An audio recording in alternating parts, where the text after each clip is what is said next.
All right, so we are 1 month and a little bit into owning the MK2 TT, and we're beginning to already, of course, have problems with the car. I've been driving it, doing some, obviously we've done some maintenance and that kind of thing, and trying to figure out a weird issue that I've been having, that I've been looking up online, trying to find people who have similar issues with a weird hesitation that the car has been making or having or whatever. I've been running some logs and whatnot and testing some stuff out, and I'll upload a little clip here of kind of like what the car's been doing, because I have been testing 0 to 60s and that kind of thing to get ready for, obviously, preparation to tune the car.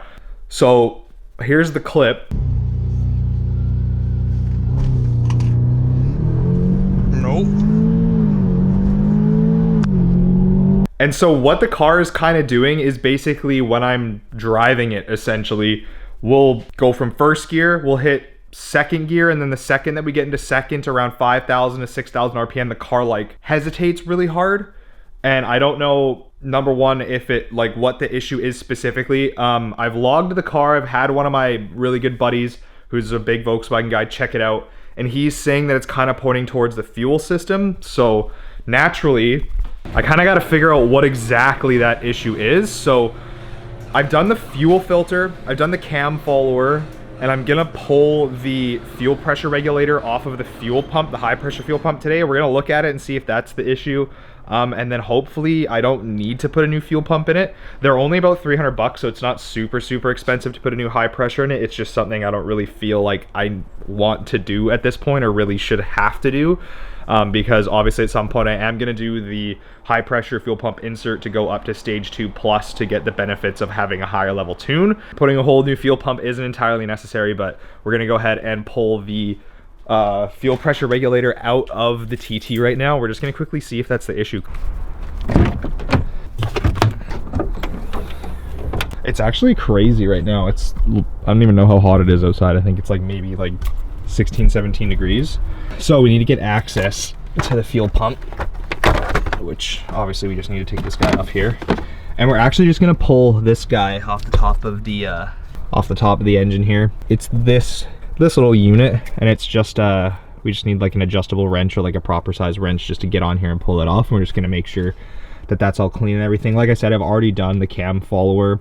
There's no issues with the pump. It's not a super old unit. I mean, it is factory, but this is a 2013, so this does have the revised version. We'll check it out. We'll see if there's any issues there.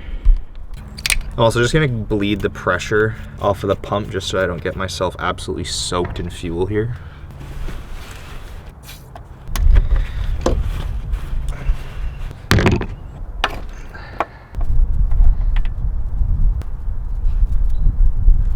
I wouldn't say it's super clean in there, but it's also not like atrociously dirty.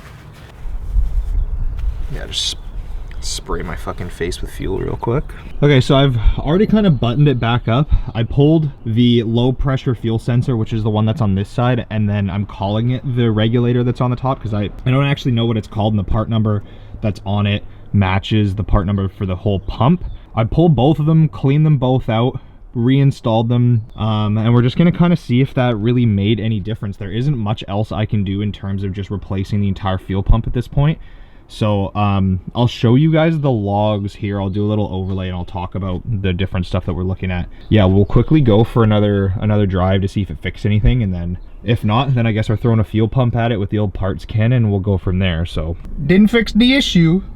I just went for like a little quick drive. So I guess now at this point I'm gonna have to go ahead and get a new fuel pump, because I don't know, I can't replace the top part that I first took off. I can replace the low pressure fuel sensor on the side, but I don't know why that would only be the issue at high RPM. Like, it doesn't make sense. So I'm kind of thinking it's probably just the fuel pump is just dead on the whole car. So I don't know.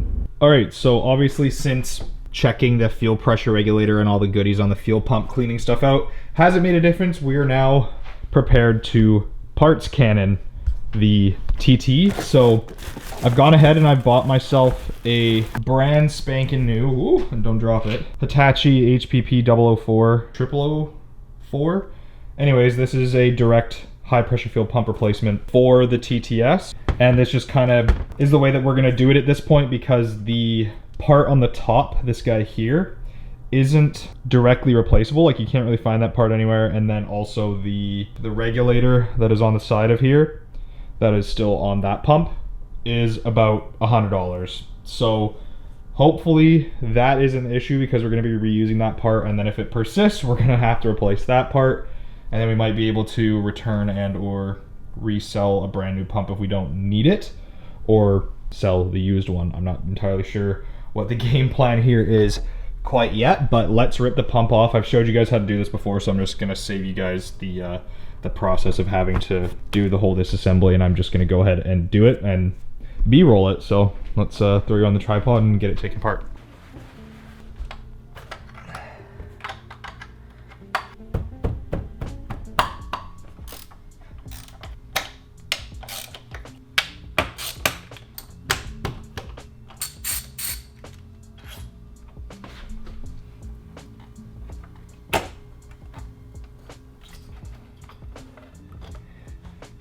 And there we go, now the fuel pump's off. Or the old one is, at least. And now we're gonna slap the new one in real quick.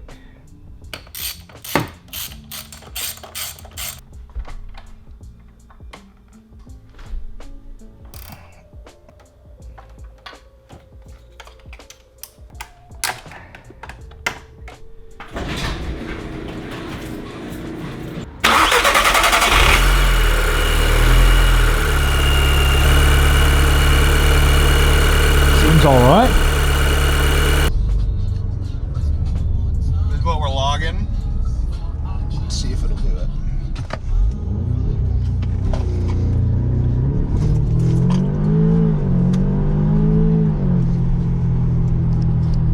Okay, so we're looking at the logs really quickly that we got from driving the day before. You saw the last clip, and then on the last clip as well, because we were testing obviously the fuel pressure and whatnot, and a little bit of other aspects and that kind of thing. So the first one we're looking at doesn't have RPM, so I unfortunately can't show you guys exactly where we're running into issues in the RPM range. However, it does outline the fact that the fuel rail pressure, which is the high pressure fuel pump rail pressure, drops right off, and that's the dark blue line that you're looking at there.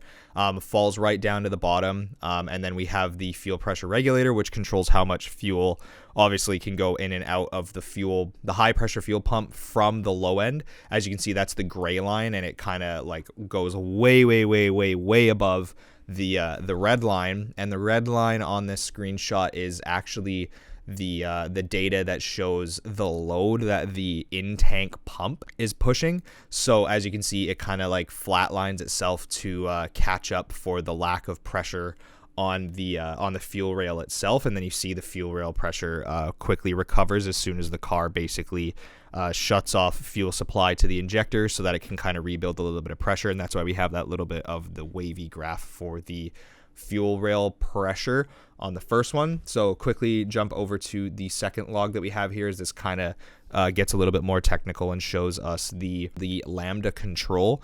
So for those of you guys that don't know what that is, because I think this is an MED 9.1 ECU, that is basically your short-term fuel trim. So as you can see, the fuel rail pressure, the green line there, once again, it's kind of going back to the other log that we were just looking at, falls off, and then we have an extremely high correction basically almost immediately, like within 100 RPM of the initial fall off to it trying to correct itself, maxes out the short-term fuel correction that it's capable of doing, which is the 25% that you see there on the data, at right around 5,400 RPM when it starts correcting from about 5,000. If I were to go back in hindsight and look at this from a logical standpoint, it kind of does directly point towards that the low pressure fuel pump just isn't able to supply enough fuel, that the high pressure is trying super hard to correct itself, thinking that it's the issue.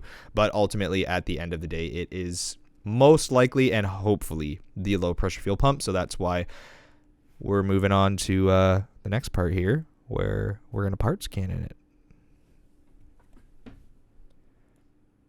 So in typical me fashion, we are parts cannoning the car one more time, and this is actually where the video is going to end until this stuff gets here, because this whole video has now spanned over like 4 days or something like that.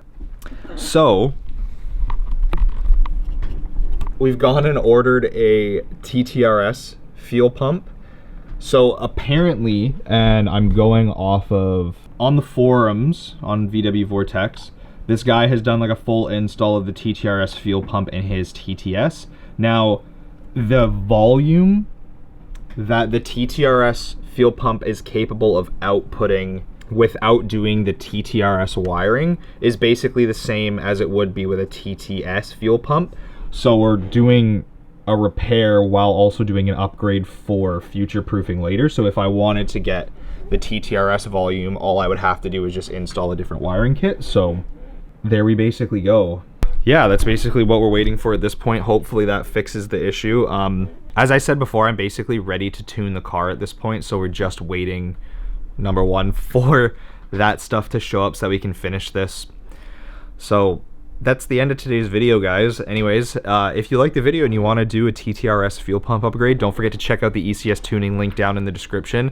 As mentioned before, anything that you guys do buy through the ECS links that I do put in the description doesn't even have to be what I've linked directly. It actually goes and helps me out, obviously, because I get a little bit of a kickback or commission or whatever you want to call it on that. So if you want to buy anything through ECS tuning, just go and use one of my links and then just grab whatever you want. But anyways, ladies and gentlemen, thank you for watching the video. If you're new here, obviously like the video and subscribe, but peace out. I will see you in the next video.